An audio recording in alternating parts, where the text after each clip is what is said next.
بناوی خۆی بەخشندەی میهرەبان، حەمد و ثەنا و سوپاس و ستایشی بێپایان بەخوای پەروەردگاری جیهان، درود و سەلام لەسەر پێغەمبەری خۆشەویست صلی الله عليه وسلم و لەسەر ئەهل و بەیت و هەموو یاران و هەموو شوێن کەوتوانیان تا کۆتا زەمان.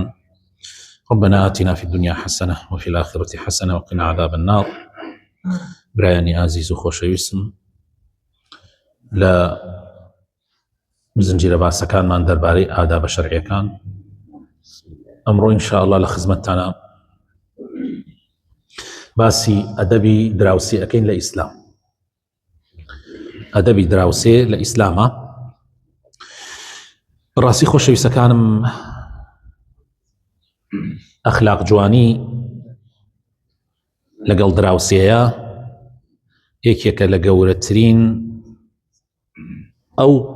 ڕەوشتانەی کە ئیسلام گرنگی پێداوە و هەندێ مافی تایبەتی داناوە لەسەر دراوسێ بەرامبەر بە دراوسێکەی. حتى تەنانەت لە قورئانی پیرۆزە خوای تەعالا لەگەڵ حەقی خۆی و حەقی دایک و باوکە باسی حەق و مافی دراوسێمان بۆەکە. خوای تەعالا لە سورەتی النساء ئەفەرمێ ئایەتی 36 واعبدوا الله ولا تشركوا به شيئا. خدای پەروەردگار بپەرستن، هیچ هاوبەشێکی بۆ بڕیار مەدەن، شەریکی بۆ بڕیار مەدەن. وبالوالدين إحسانا، و چاکەکار بن بەرامبەر دایک و باوک. وبذي القربى، و هەروەها بەرامبەر بە خزم و دۆست و کەسەکانتان، کەسە نزیکەکانتان.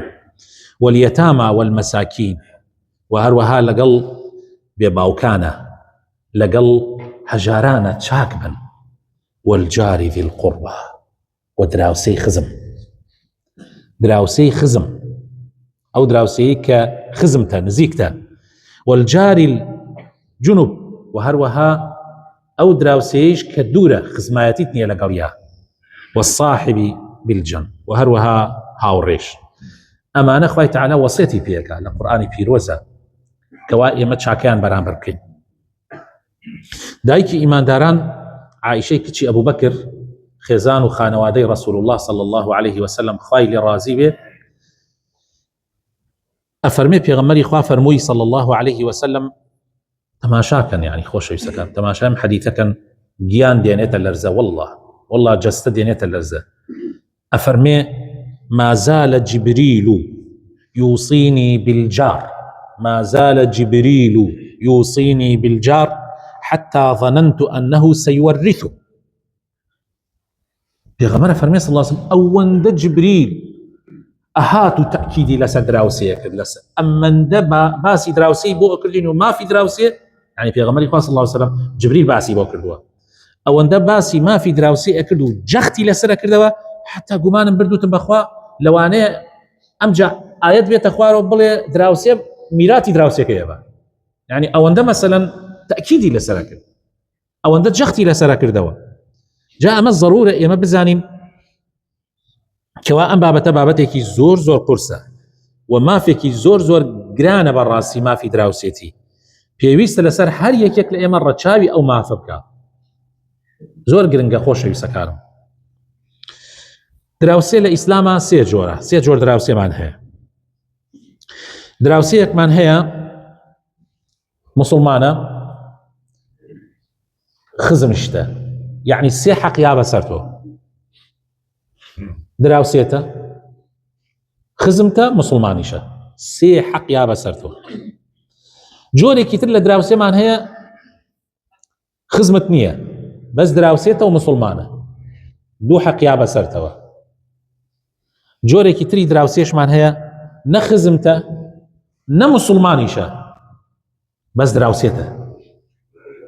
حەقێکی یا بەسەر تۆ، حەقی دراوسێتی. یعنی لە ئیسلامە حەسابی ئەوە کراوە ئەگەر دراوسێکەت مسلمانیش نەبێت و ئەبێت چاکی بەرامبەر. ئەمە زۆر زۆر گرنگە بەڕێزان، زۆر زۆر گرنگە ئێمە ئاگامان لێی بێ. هەندێک لەو ئادابانە کە پێویستە ئێمە ڕەچاوی بکەین لەگەڵ دراوسێکانمانە. هەندێک ئەدەب، یەکەم بە هیچ شێوەیەک ئازاری دراوسەکەمان نابێ بدەین، بە هیچ شێوەیەک. پێغەمبەری خۆشەویست صلى الله عليه وسلم لحديثك أفرمي والله لا يؤمن والله لا يؤمن والله لا يؤمن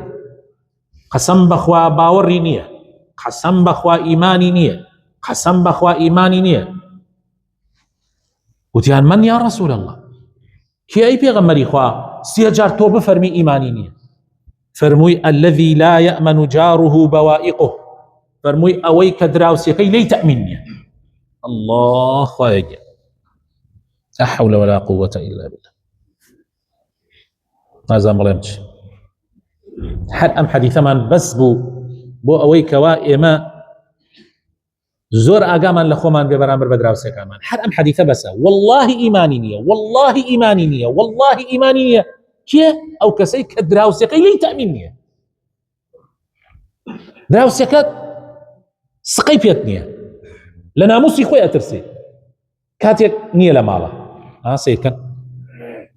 جاران خلق برواية بوشونيك ناموسي خوي تسليمي دراوسيكيك إيه ست تأمين نية لدراوسيكي حالا مالكي خوي أترسي لدراوسيكي لسر سيارة وستانني درقا الشرق دروسة بي من أو درجة تدروا الشرق دروسة كان دو عائلات شنك جيكا بلكو دو عائلات جاروايا زياكا قاتا دو 10 كي بسلمانيتي أما بسلمانيتي إما همانا دوهم زور پێویستە نەک ئازاریان نەدەی ئەبێت چاکیش بی بەرامبەریان پێغەمبەری خۆشەویست صلى الله عليه وسلم فەرمێ ئەی ئافرەتانی مسلمان هیچ شتێ بەکەم مەزانن بەرامبەر بە دراوسێکەتان یعنی بینێرن بۆ ماڵی دراوسێ کاساوسێ هیچ بەکەم مەزانن ئەگەر سمی حیوانێکتان کردێتە ناو شۆربایە یعنی هەر وەکو ئێسخانەکەیەتی و هینەکەیەتی بەس گۆشتاوێک بێ بینێرە ماڵ دراوسێکە زۆر احتیاطیە ئەگەر بەس ئێسخانەکەی گۆشتەکەشی تیانە ئاساییە مادام تو خۆت ئەیخۆی دراوسێکەتیش ئاساییە بینێری بوو ماڵێ کاساوسێ یەکێکە لەو شتانەی کە بەڕاستی هەرچی حەقد و بغض و هین ناو دڵێ گشتی دا ئەمرکێنێتەوە ئاوەکو چۆن ئێستا هەندێک خواردنێ ئێژە بیخۆ چەوری ناو بۆڕێکانی لاشت گشتی نایەلێ ئەی تایوێنێتەوە عینەن کاساوسی ئەوایە هەر شتێکت کرد بەشی دراوسێکەت بنێرە چونکە زۆر گرنگە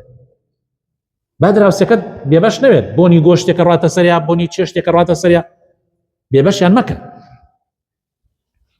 طبعا ئیتر هەدیە بە هەموو نەوعەکانی مەسەلەن کوڕەکەی ژنە تێری هەدیەکی بۆ هەدیە بچووکیش بۆ مەرجێ گەورە ئەو لە براکەت مهمترە بەڕاستی دراوسێ لە براکەی لە برای دایک و باوکەکەت مهمترە لە بەڕێ مەساعید ئەمجا کاتێ پێویستی بە یارمەتی بدەکات میوانێکی تی قەیچەکە با سیارەکە لە بەردەم دەرگای ئێوە بۆستێنە چیتیایە ئەگەر لە ماڵ نەبوو 2 ڕۆژ 3 ڕۆژ پرسیاری بکە زۆر گرنگە بەڕێزان سێیەم خۆشەویستەکانم تحملی ئازاری دراوسێکەت برعینە هەموو دراوسێک با ئیمانیشیە بێت مەرج نییە باش بێ بۆیە جارجار پێویستە ئێمەش سەبر بگرین لە خراپی دراوسەکانمان هەندێک لە پیاوچاکان وتویانە ليس حسن الجوار كف الأذى ولكنه الصبر على الأذى وتویانە باشی دراوسێ لەوەیان نییە کە ئازاری دراوسێکت نەدەین نا باشی دراوسێ لەوەیە کە تحملی ئازارەکەی بکەیت تۆزێککە ورد بن لەگەڵمە چاکی تۆ لەگەڵ دراوسێکەتە ئەوە نییە ئازاری نەدەی چاکی تۆ لەگەڵ دراوسەکە ئەوەیە ئەگەر ئازاری دای تحمل بکەیت زۆر مهمە برادرێک ئەیوت دراوسەکەمان ماوەیەکی زۆر هەر یعنی ئاودەسەکەی بۆ نیە هات هەر بۆ نیە هات ئەیوت بەستە بەر خاتری خوای پەروەردگار شەرم مەکرد پیان بڵێم کاکە ئەو ئاودەسەت هەر عیلاجێکی بکەن ئێمە ئیزعاج کردو بەڵام شەرم مەکرد چەند خۆشە یعنی شەرم مەکرد چەند خۆشە تحملی دراوسێ ئاوایە بەڕێزە ناکرێت تۆ هەر ببینی سیارەکە لە بەردەم ماڵتانە یەکسەر شەڕێکی لەگەڵا بکەیت هەر ببینی مەسەلەن بۆ تەنەکە خۆڵەکەی تۆ نزیکی ماڵتانە شەڕێکی لەگەڵا بکەیت چوارەم خۆشەویستەکانم بەشداریکردنی دراوسێ لەگەڵ دراوسێتە بەشدار بکە لە خۆشی و ناخۆشیەکانی کاکە ئەگەر خۆشی بوو پێی بڵێ کاکە ئەگەر میوانت هات بۆ منە ژن بۆ کوڕەکەی دێنێ داو خەڵکی داوت ماڵەکەی من حازرا لە خزمەتە ئەگەر جێتان ناوێت و بینە ماڵەکەی من چەند خۆشە ئەگەر خوا نەخواست لێ قەوما و تەعزیەی بوو چەند خۆشە بە دەمیەوە بی لەگەڵ یابی حسابی برای پشتی بۆ بکە چونکە ئەو لە براکەت گرنگترە بۆ گرنگترە ئەگەر لێت بە قەومێ ئەو فریاتەکەوێ هەتا براکەت لە شارێکەوە دێ بۆ شارێکی تر زۆری پێچێ بەس ئەو یەکسەر فریاتەکەوێ من هەنێ ماواقیفی خۆم هەیە دراوسێم بەکەلکە ماتووە باوکم 200 متر لەولاوە بووە پێی نەزانیوە یعنی ئەمیان کوشت ئەگەر ئەسڵەن دراوسەکەم نەبووە ئەمیان کوشت ڕوای شاڕۆیشت بەڵام دراوسەکەم ئامادە بوو خۆی بکاتە قوربانی بەس لەبەر خاتر ئەوەی کەوا دراوسێ ئێوە چۆن لەبیرە چێ قەت لەبیر ناچێت زۆر مهمە بەڕێزان گشتمان طبعا ئەم مواقیفانەمان بەسەرا هاتووە نهێنی پاراستنی دراوسێکت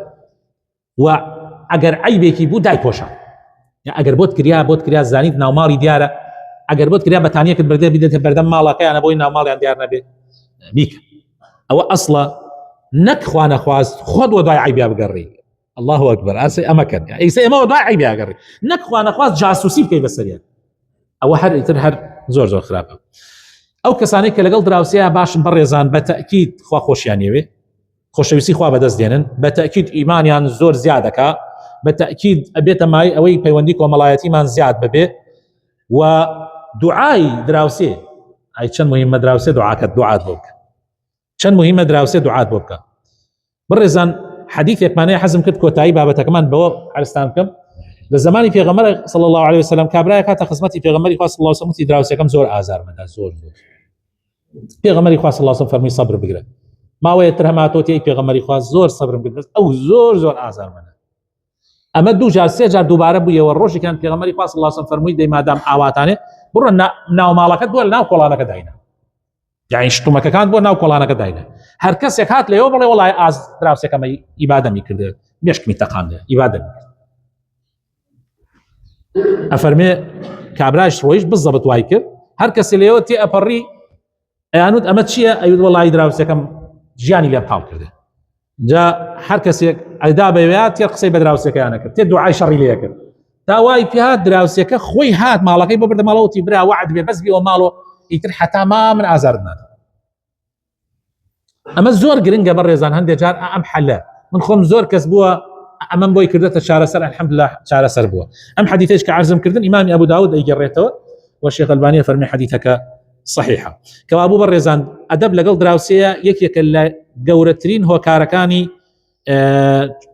ئەوەی کە خوا لێت خۆش بێ و ترازوویەکە بۆ ئەوەی ئیمانداری یا ئیماندار نیت ئیسە کەشتمان ئەڵێن ئێمە ئیماندارین بەس ترازۆکە چییە دراوسێکەتە چاک بی معنای ئیمانداری چاک نەبی خوا پەنامەمدا ئەوە دووری لە ئیماندارەوە دووری لە ئیمانەوە ئەگەر چی ناوی خۆتیش نابێ مسلمان داواکارم خوای تەعالی هیدایەتمان دا و ڕەحمان پێ بکا و ئیمانمان سەلام